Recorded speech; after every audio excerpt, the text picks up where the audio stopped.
परिमल नाथवानी ने सोमवार को अपना नामांकन निर्दलीय उम्मीदवार के तौर पर भरा, लेकिन बीजेपी परिमल नाथवानी को समर्थन दे रही है। झारखंड में एक राज्यसभा सीट जीतने के लिए 28 एमएलए की जरूरत है। इंडिया अलायंस के पास 56 विधायक हैं। अगर क्रॉस वोटिंग नहीं हुई तो इंडिया अलायंस के दोनों उम्मीदवार जीत सकते हैं। एनडीए के पास झारखंड में 24 विधायक हैं। चूंकि बीजेपी के पास 4 विधायकों की कमी है, इसीलिए बीजेपी ने अपना उम्मीदवार न उतारकर एक निर्दलीय उम्मीदवार परिमल को सपोर्ट करने का फैसला किया। परिमल पहले भी झारखंड से 2 बार राज्यसभा के मेंबर रह चुके हैं। सभी पार्टियों के साथ उनके अच्छे रिश्ते हैं, इसीलिए वो अपनी जीत के लिए आश्वस्त दिखाई दे रहे हैं। बीजेपी नेता बाबूलाल मरांडी ने कहा कि अब ये नथवानी को सोचना है कि वो 4 विधायकों का सपोर्ट कैसे और कहां से लाते हैं।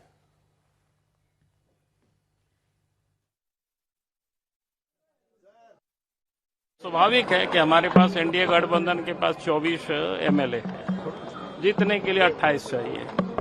फिर अंततोगत्वा हम सब ने तय किया जब हमारे पास नहीं है तो हम निर्दलीय को हम समर्थन करें।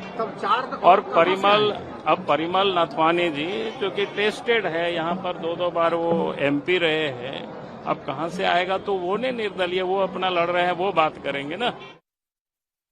झारखंड में उद्योगपति परिमल नाथवानी की एंट्री से राज्यसभा चुनाव और दिलचस्प हो गया है। अब महागठबंधन का एक वोट भी एनडीए को मिला तो मामला फंस सकता है, और इसीलिए अब कांग्रेस और जेएमएम के विधायकों को तेलंगाना भेजने पर विचार हो रहा है, क्योंकि तेलंगाना में कांग्रेस की सरकार है। झारखंड के स्वास्थ्य मंत्री इरफान अंसारी ने बीजेपी पर पैसों के दम पर चुनाव लड़ने का भी आरोप लगाया है।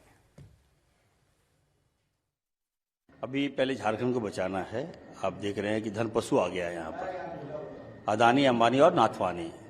भाजपा ने ये साबित कर दिया कि वो जनता का जनादेश, जनता का सम्मान, नेता का सम्मान नहीं, इनके पास पैसा ही सब कुछ है। आज भाजपा के नेता नाथवानी, जिसको भाजपा धन पशु कहती थी, आज उसके पीछे घूम रही है। नेताओं की मंडली उनके पीछे चल रही है। तो ये तो ठीक परंपरा नहीं है। झारखंड को शमशान अगर भाजपा करेगी तो हमें हट होगा। ये लोग क्या कर रहे हैं? बाजार लगा रहे हैं, बोली लगाएंगे विधायकों का। Is it possible? क्या मैं इसे विश्वास करूंगा?